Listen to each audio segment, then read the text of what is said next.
fanitusilmiö, jollaista ei ole nähty sitten 80-luvun dingomanian. Nyt villitsevät teinitähdet Robin ja Isaac Elliot. Tutkijan mukaan lasten fanitusbuumi selittyy pitkälti internetillä, josta musiikkitrendejä ammennetaan. Innokkaimmat fanit jonottivat Helsingin kulttuuritalolla eilen järjestettyyn Pelastakaa lapset ry:n Kids Rock-tapahtumaan 2 päivää.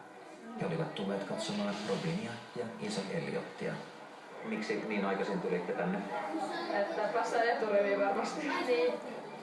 Oletko käynyt monilla muilla keikoilla? No Robini 54 ja sitten Isaacin ehkä joku 40. Noista tämän vuoden ajan pinnalla ollut Isaac Elliot on villinyt tyttöjä Suomen lisäksi myös Ruotsissa ja Norjassa. Keikoilla on jouduttu hoitamaan useita tuortuneita tyttöjä. Pyöritys on ollut hurjaa myös 12-vuotiaalle artistille ja siksi hänen loppuvuotensa on rauhoitettu haastatteluilta. Kids Rockissa järjestäjät olivat varautuneet teinihysteriaan muun muassa ylimääräisillä turvamiehillä.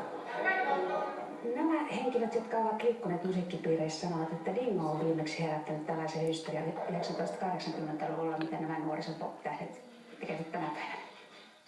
Tämän päivän nuoret kohtaavat netissä. Fanikulttuurista väitöstä tekevän tutkijan mukaan siellä jaetaan kokemuksia, kuvia ja videoita.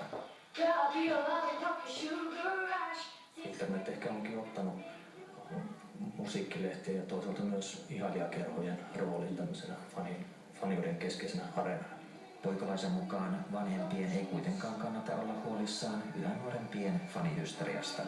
Tämän tyyppistä on tapahtunut oikeastaan läpi faniuden historiaa.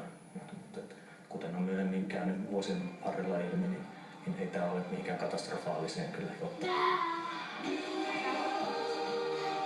Kids Rockissa kaikki sujui mallikkaasti, vaikka kirkuminen kohottikin desibelit paikoin lähelle 100.